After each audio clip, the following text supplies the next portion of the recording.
and welcome back to my channel, where I'm going to cover the Ranger's Swarmkeeper class specialization from Tasha's Cauldron of Everything, providing a brief description of the subclass, as well as explain and set up the various features gained.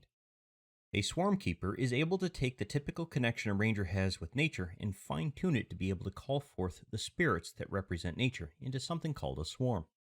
This swarm works in partnership with the Ranger to protect one another, such that they will help defend your character or attack those who are otherwise intending your character harm. However, due to the nature of this swarm, it's less likely these kinds of characters would go near or live in large urban areas, but instead would most likely live and work as well as adventure in the extreme wilderness areas where there is little risk of running into other people. This, as a result, ensures these kinds of characters are extremely rare, and to be honest, most parties are generally going to be no more than a party of 2 when one of these characters is involved, typically. That doesn't mean, however, that one of these characters isn't involved in a larger party, but that larger party would have to be very, very liberal in its beliefs in order to accept one of these characters. As usual, Rangers get to choose their class specialization at level 3, so you'll have time to figure out which specialization you wish to take. If you decide to choose this one, this video will help set up your character for use within Fantasy Grounds Unity. However, before we start looking at the various features this character is going to gain, let's go ahead and level ourselves up to level 3, and we're going to want to choose Swarmkeeper. The first feature your character will receive is called Gathered Swarm, and this is what gives the class its name, as it's the feature that allows you to define what kind of swarm it is, as well as what it looks like. While some DMs like to play this as a swarm that is separate from your character, it is in fact not something like that. It's a swarm that occupies the exact same space your character does, and as a result, all of the attacks are directed through your space to the target or targets in question by the swarm. As for their appearance, there is a table that you can use to randomly choose what it's going to look like, or you can use it to inspire some sort of creative concept of your own, thus allowing you a little bit of control over what it will actually appear like. However, where the swarm becomes useful is what actions can be taken by the swarm after your character has attacked and hit a creature.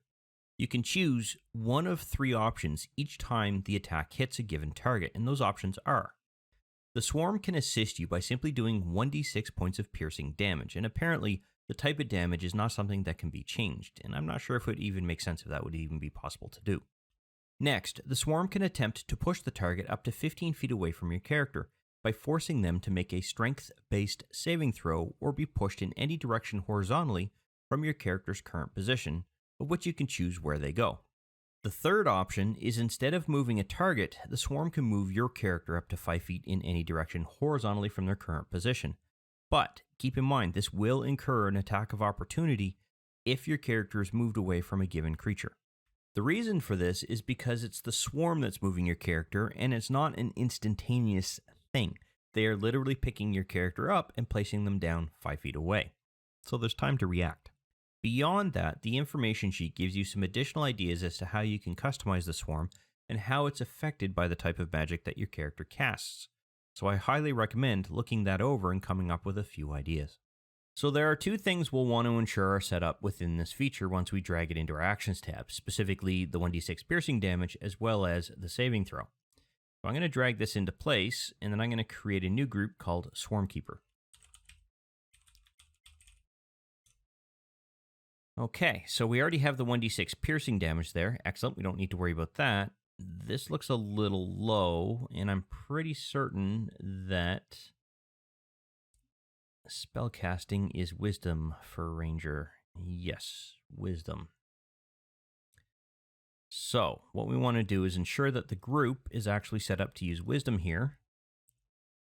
And then just pop that open just to ensure that it's actually stuck properly. So yes, that looks a little bit better.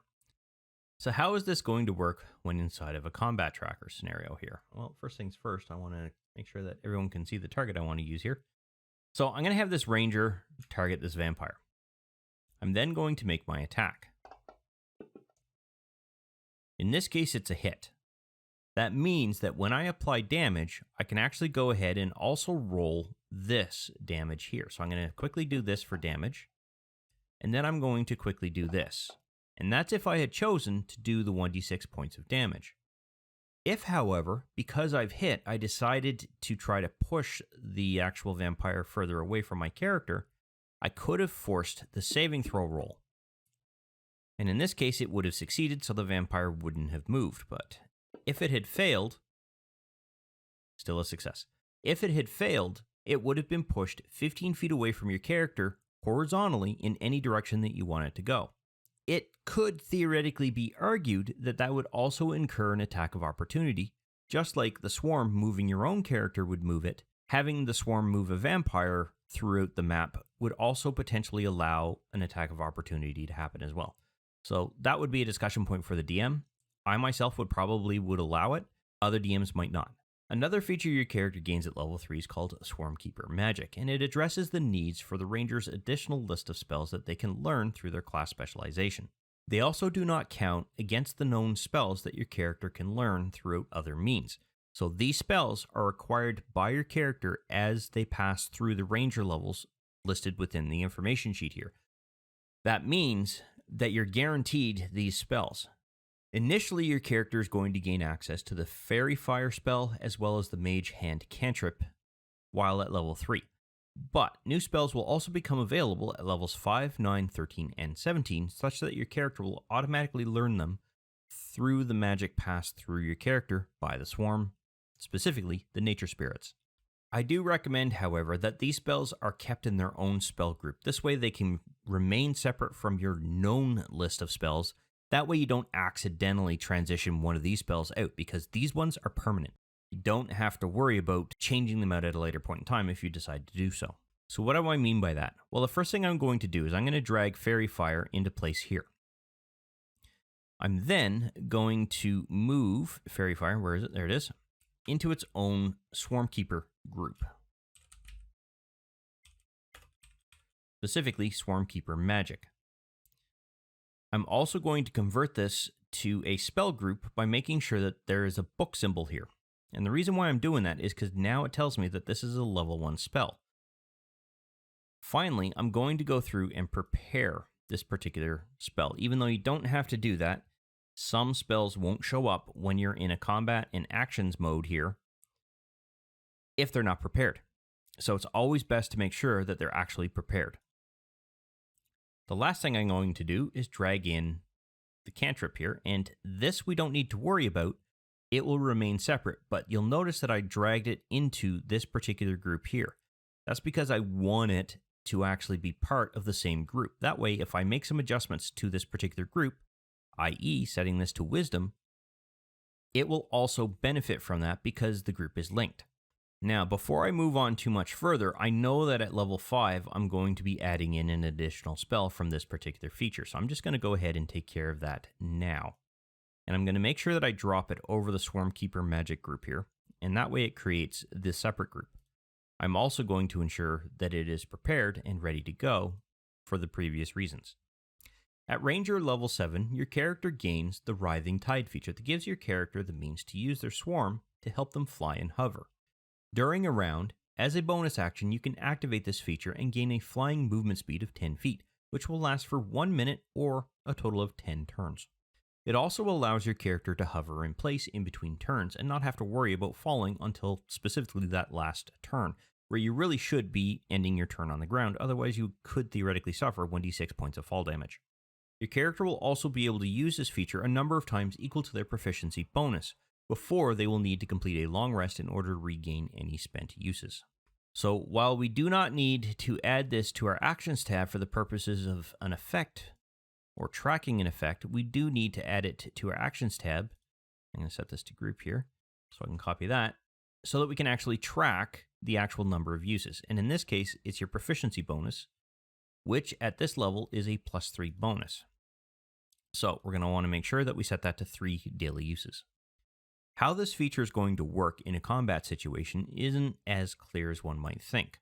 Specifically, the way it works is that the 10 feet of flying speed is not in addition to your actual movement. So your movement doesn't go to 35 plus 10. What it stays at is 35 feet. You're just getting the ability to fly for 10 feet of that.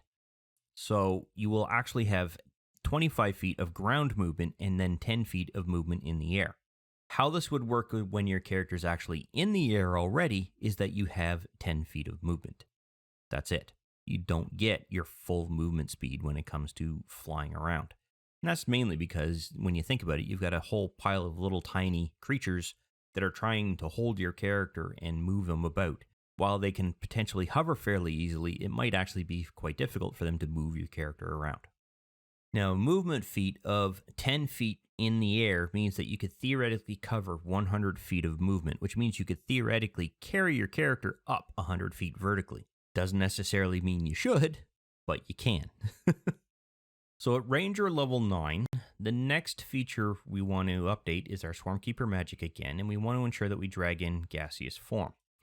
However, at the time of this recording, there is an issue when dragging this particular spell from this particular character sheet over on to your own character sheet, information sheet here.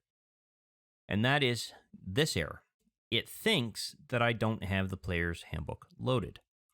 So to address this, the easiest way for someone to actually go through and drag it is to look for gaseous form within the actual spells listing. Pop that spell open and then drop that in place instead. And that way it actually works. It will also create the same group that we were intending to create anyway, and you still get the spell that you're looking for. So a little bit of a workaround for you on that in case you run into this particular error. If you don't even worry about it. At level 9, and I just realized that I should have been doing this, you're going to want to make sure that you adjust the uses for your Writhing Tide effect here, or feature. And that is because at level 9, that's when your character gains a +1 to their proficiency bonus, so they go from 3 to 4. So you'll want to make sure that you go through select preparation, make sure that it's a 4 there, and now you're set up. So ensure you do that at level 9, not at level 13 like I did when I realized, I kind of totally forgot about that. At Ranger level 11, your character will gain access to the Mighty Swarm feature, which improves your existing Swarm's capabilities. The first enhancement is that when your character attacks and hits, and you choose to make use of the damage component of your Swarm, its damage will now increase from 1d6 points of damage to 1d8 points of piercing damage. The second enhancement also allows your Swarm to knock a target prone if they've failed the saving throw to resist the Swarm's movement ability, meaning that if you've chosen to move them 15 feet away from your character and they failed their save, thus they were moved 15 feet, you can also now choose to knock them prone. The last enhancement is for when you move your own character with the Swarm. It adds half cover until the start of your next turn, providing you some level of protection. So let's go ahead and make these adjustments. Unlike previous videos where I have simply gone and modified the points here, what I'm actually going to do is create this feature in its place. I'm going to copy the group, set that up, and the reason for that is that we now have a prone stat here. I really don't want to have to go through and recreate that. So I'm going to go ahead and add in a new damage effect here. And that is going to be a 1d8 points of damage, and it's going to be piercing. And that is now set up. So instead of choosing this 1d6 points of damage, you choose the 1d8 points of damage from this feature. There is, however, a third effect we want to go ahead and add to this particular character, and that's going to address the issues with cover. I'm simply going to copy and paste this into place. So I'm going to call it Mighty Swarm. And I apologize if a blue jay's showing up on the microphone here. It's literally screaming outside my window. I'm going to call it Mighty Swarm, semicolon, and then just simply cover. And it's going to be on your own character, and it's going to expire on the next roll. So I just realized I need to make a minor adjustment. This is going to actually stick around for the one round. So it's going to stay there until the start of your next turn. It's not going to expire on the next roll. So how things are now going to work is as follows. You go ahead and make your attack as normal. In this case, I rolled a 26. I did it prior to the recording without realizing I hadn't hit the recording. So that means that I can actually do any one of these options. First things first, I'm going to roll my damage. You always want to make sure you do your damage. Then what I'm going to do is decide which one I want to use. Now, if I chose just damage, then I would just go ahead and do that. However, if I chose to actually go through and attempt to move that vampire 15 feet away, then I would force them to roll a saving throw, and I'm hoping that they fail. Dang it, they didn't. Oh well. If, however, they failed, then they are now pushed away 15 feet, and you can knock them prone. That's going to give any melee attacker on that target advantage on their attack rolls. The third option, if you have chosen to move your own character instead, is once you've chosen to move your character, you now gain cover for a total of 1 turn. So that if anyone actually goes through and attempts to attack your character, they're going to have a slightly harder time hitting your character. So I'm going to go ahead and advance the token to the vampire, have that vampire target our character, and then make an attack roll here.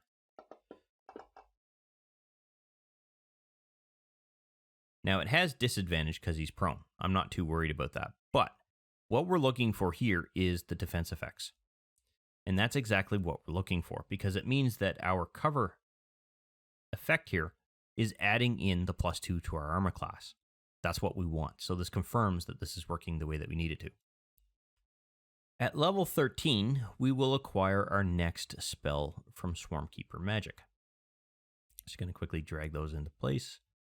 And what I want to do is drag Arcane Eye onto our character sheet, and I'm going to want to do it again on one of these particular groups. Then I'm going to very quickly go through and, oops, I didn't prepare that one last time, make sure that these are prepared. Also at level 13, you're going to want to ensure that you adjust Writhing Tide once again, because your proficiency bonus is now increased from +4 to +5. So we need to ensure that our number of daily uses is also going to increase here to 5 daily uses from 4 daily uses.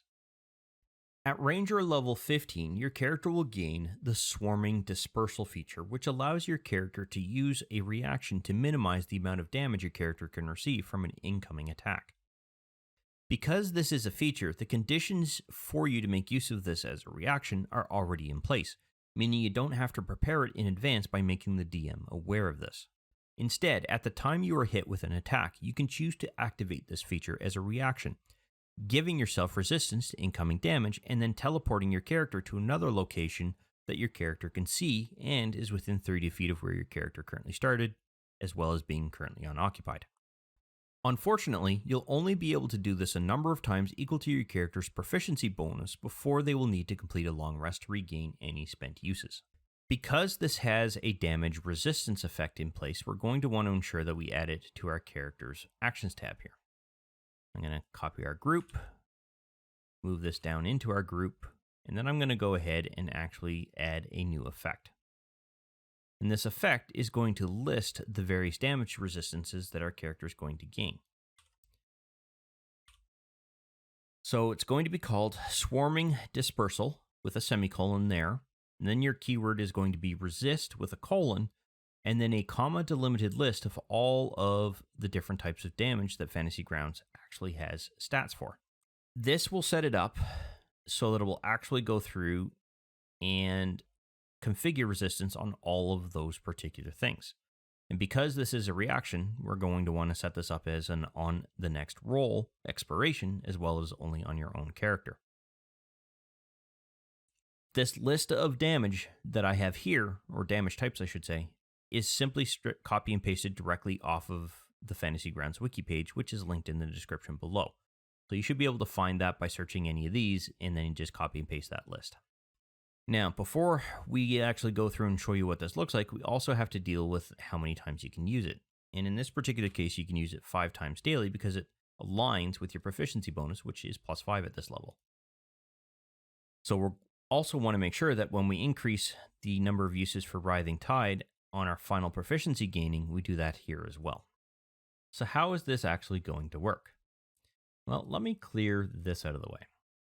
And I'm going to clear that out of the way for now. So the vampire has their turn. They're going to attack our ranger. They are most likely going to hit, and they do, which means that I can now go ahead and roll damage from the vampire. You as the player are going to call out, hey, I'm using Swarming Dispersal. It's going to provide me resistances to pretty much all the damage. And you go and apply that effect. Now when I go in and roll the damage, what we should see is that it's partially resisted. And excellent, we do. What that means is that our character, even though there was a total of 5 points of damage that was rolled by the vampire, we only took 2 points of damage because of the resistances, and the effect has gone away. That's exactly what we want, because this shouldn't stick around. You're using a reaction. You only get to resist this against one particular effect. Now, the next thing you have to do is make sure that you actually tick this as being used. And because this is a feature that triggers a reaction, you can only do this once per turn. At Ranger level 17, we are going to have to make 2 minor adjustments. The first is that because our proficiency bonus is increased, we're going to want to ensure we set up the number of uses for both Swarming Dispersal and Writhing Tide to be a total of 6. The next thing we want to do is ensure that we copy, or rather drag in, our last spell. And this also seems to be one that is having an issue. I wonder if these are druid spells and they're coming into play here or having an issue. Once again, if you run into that particular problem, go ahead and just simply open up your spells list, look for insect, not insect. And we want insect plague. Just drag and drop that into place, and it will go ahead and actually create the feature for you, or the effect. And now it's ready for use, other than having it prepared. That completes the setup for our particular character for all of the effects of this particular subclass. In my mind, Rangers are already a pretty powerful class to play, and typically they are very antisocial when it comes to their overall makeup. They tend to communicate when there is something important to say, otherwise they tend to focus on keeping an eye open for dangers. This type of class pushes that to the extreme a bit from a role-playing point of view. However, I can see a player making this kind of class work in a party of like characters, and that party going through the process of learning how to work and communicate with one another, as well as dealing with the aspects of the adventure. However, this does bring us to the end of this video. I hope you found it useful and informative, and I look forward to seeing you in the next one. I wish to thank you for taking the time to watch this particular video. I hope you found it informative and useful to familiarizing yourself with Fantasy Grounds in general, and that you had fun in the process. If you found the video useful and you liked the content of the particular video, go ahead and click that like button to let me know. And if you have any questions specific to the topic covered by this particular video, or just have some comments in general, please feel free to post something in the comments section, and I will do my best to respond to any questions that are asked. Additionally, I do release content quite regularly, and it's generally specific to Fantasy Grounds or 5th edition Dungeons & Dragons at this time. So if you'd like to be notified when new videos come out, go ahead and subscribe and click the notification bell to ensure that notification is sent to you when I release a new video.